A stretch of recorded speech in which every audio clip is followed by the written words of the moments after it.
Bring it back.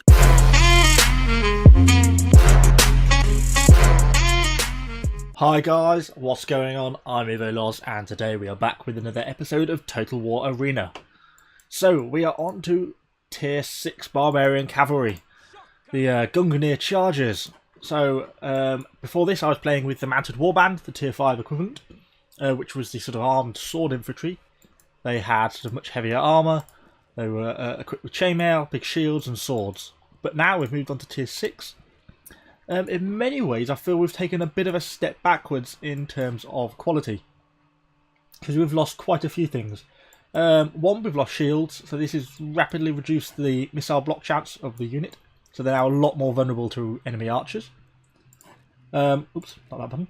We've also lost a lot of the armour, so their body armour isn't as good as it was. Their defence has dropped quite a bit compared to the Tier 5 units. You can see there, look, 16 missile block chance. And the other big thing that they've lost, which I'm really sort of disappointed about, is the mount kick. Mount kick has now been replaced by cavalry dash. So if you watch any of my previous videos, you'll see mount kick. You could activate it, the mounts would kick out, and if you're in the middle of a fight, it would, do 2, 3, 4, 5,000 damage instantaneously. Take quite a good chunk of health out of the enemy. Plus, it would give knockdown, so you can continue to get damage without the enemy being able to fight back. So we've lost that, and that's just been replaced with this dash, which just gives a very small speed increase for 5 seconds. But during that 5 seconds, you can't activate any of the abilities anyway because you get silenced. And it's just a pretty irrelevant ability, and doesn't really seem to be very useful or help in any way. So that's the worst thing I've found about this so far. I haven't got them fully researched yet. I've only got the helmet. So you've got a few options. We've got a couple of different spears. We've got long spears or storm spears. So one set of spears is more focused on increased attack damage, giving weapon damage and attack. And attack is probability of damage. Or the storm spear, which is giving charge damage. So more damage on the impact and more charge impact. Personally, I'm going to be going for the storm spear because I think the bulk of the damage done by cavalry is in that initial charge. And that's going to give it a better chance of being able to tackle sort of the rear of phalanxes and that sort of thing. With that in mind, I have also been using the consumable Swearers, we're now Swearers 6. It costs now 1,000 per time, 1,020 per time, so it's starting to get a little bit more expensive. But that again gives, it also gives melee attack, movement speed and charge damage. So for me it's easily the best one to use. So that's pretty much it, the Gungnir Chargers. Personally, I feel so far, I've played them, had a good couple of games in them now, I feel they're kind of a step down from the Tier 5 equivalent, so all in all I'm not very impressed, a bit disappointed. And you'll also notice we've now got snow-themed commander area, since it's coming up to Christmas. I think this is something Wargaming have done to make it a bit different. But without further ado, let's hop into a game and see what we can do. So, we have loaded into the Battle of Salernum. We're not top tier, but we almost are. There's one tier 7 on our team. Not my favourite map, this one, particularly for cavalry. It's a little bit too urban for my liking, although it can be quite a good one to use the infiltration on because everyone gets all a bit confused in the city. So I'm going to spawn over here a little bit at the back, just see how things pan out. I do sometimes spawn up to the north, sort of have a bit of fun around in these forests. But I think for now we'll just sort of skirt around the outside, see where the enemy units are, see if there's any archers that expose themselves. But I notice there's a small amount of artillery on our team, so that means there's probably going to be artillery on the enemy team as well. So we'll straight off activate momentum, since seems no point to not have that. It gives us increased impact damage, movement speed and turn speed once it builds up. So yes, we've got some units going to town, a couple of high tier infantry, including our tier 7 infantry, along with some archers as well. We've got some legions there, not really doing a lot.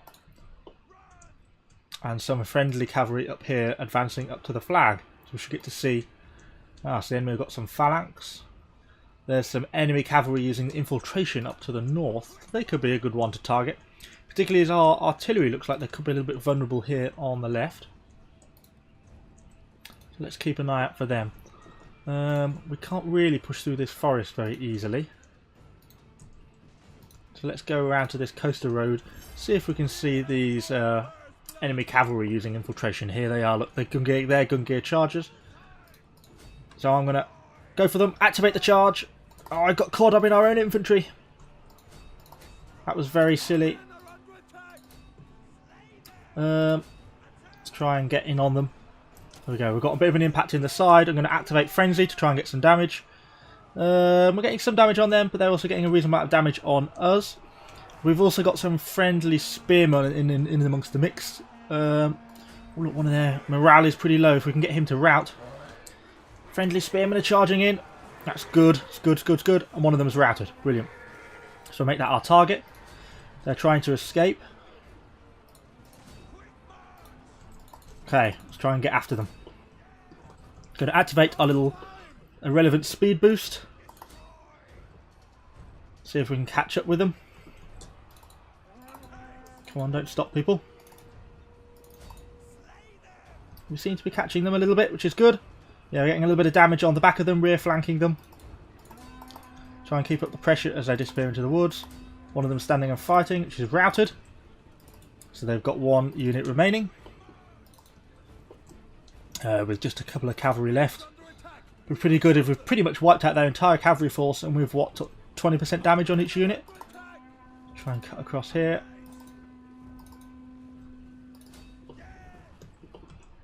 We'll activate our little speed boost again. See if we can catch up with them.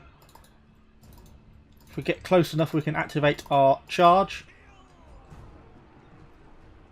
We'll risk activating our charge, see if we can catch up with them enough. Oh, we're going a little bit off course. Ah, and ran into the wall and took some casualties. That was a silly move. There we go. We're largely catching up with them. 2 of them left. Okay, I suppose we might as well just leave them. We're just wasting our time now. So what have we got going on up here? Some legionaries into a bit of a cavalry fight. Let's charge into the back of these people here, and there's some javelins involved in this fight, as well as now an enemy legionary as well. This is Roman cavalry, so I have got to be careful because they're going to pretty much outclass us, me in terms of the fighting, which I think they are doing. I think we're going to break off this one. We've got enemy reinforcements coming in as well. That's a lost cause. So let's try and break away and get out of that fight. And look for somewhere else we can help. We've still got reasonable unit health, so nothing too much to worry about at the moment. There's a bit of a fight going on down here. So yeah, I think this could be a good one to engage in. They've got quite a few legionaries there, which is a worry. But these phalanxmen aren't quite so engaged, and could present a good opportunity. So I think that's what we might go for. Try and get through this gap here without setting ourselves on fire. And charge into the flank of these phalanxmen. I really didn't get as well behind them quite as much as I would have liked there. This is the sort of time I would also like to have access to the mount kick. This is when it would be really useful. I'll activate Frenzy. This is when mount kick is really useful because, you know, I'd knock them all down, do a good amount of damage, and that's normally when you can break their morale and win the fight.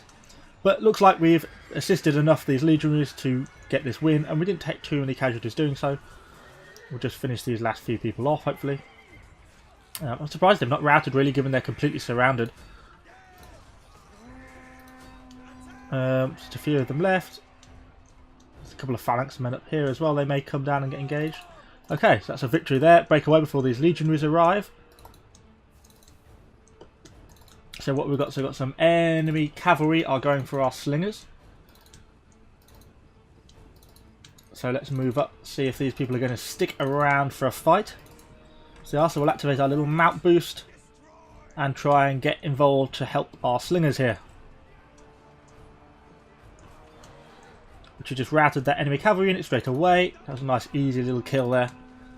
And we got a little bit of assist damage because we saved our slingers as well. Oops, I'm taking fire because I'm walking through our friendly slingers. Ooh, that's enemy centurions. No, what's that going on here? Ah, friendly centurions, enemy phalanxmen. Oh, I see. Looks like we're going to win this fight. We'll go for a charge. We'll activate Frenzy. We knocked a fair few of them down, did a reasonable amount of damage. Just try and get enough to break them. These phalanx men can be quite dangerous. They do quite a lot of damage. But then, sort of since we've got them largely sort of split up from their formation, when we're in amongst them, we should be able to get them broken pretty quickly, which we seem to be doing. There we go. Come on, finish them off. This is where I really want mount kick. This is the main disadvantage I feel with the Gungnir charges. This is mount kick. It was just such a good little move for being helpful in sort of almost all situations. Right, our base is being capped, so let's get back ASAP. We'll activate momentum and have our little dash. It has its moments, this dash, you know, like trying to get back to base, it's kind of helpful. But I just don't feel it really makes up for the mount kick. If I haven't said that enough. If you haven't realised, I miss mount kick. So let's use the road and try and get back as quickly as possible. What have we got in base? 2 heavy Roman units. I don't think I'm going to get back in time, so unless his companion cavalry get engaged. Which they have done. Excellent. And we're about to cap their base, so it looks like we've got this one in the bag. That was quite a good little fight. We did a reasonable amount of damage. Helped out a few different little skirmishers. I think it sort of gave a bit of an idea of what the Gungnir cavalry is all about. But as I say, all in all, I think a bit of a downgrade. The one thing we didn't see is we didn't really take very much missile fire. But if you play the Gungnir, you'll soon realise that they are a lot more vulnerable than the Mounted Warband. The lack of shields and lack of sort of any armour at all is a bit of a disadvantage. So what we got, 500 free XP, like that. We're sort of middle of the tier, and a reasonable amount of support experience. See, I'm still using consumables, obviously 3060, but you know the silver earnings are still way over that, so it's you know, well worthwhile doing. So I hope you enjoyed this video, guys, and it gave you a little bit of an idea of what these Gungnir charges are about. I'm hoping that the tier 7, which is, what are they, the Blood Riders, which are going back to the Sword Cavalry, they've got shields, perhaps a little bit more armour, is going to be a little bit better. Oh, they've got wolf. Oh, I'm looking forward to getting some wolves for helmets. That sounds very cool. So, something to look forward to in the future. Hope you enjoyed this video, guys. If you did, please give it a like, comment, let me know what you think down below, and subscribe for more Total War content. Thanks, guys, and I'll see you on the next one.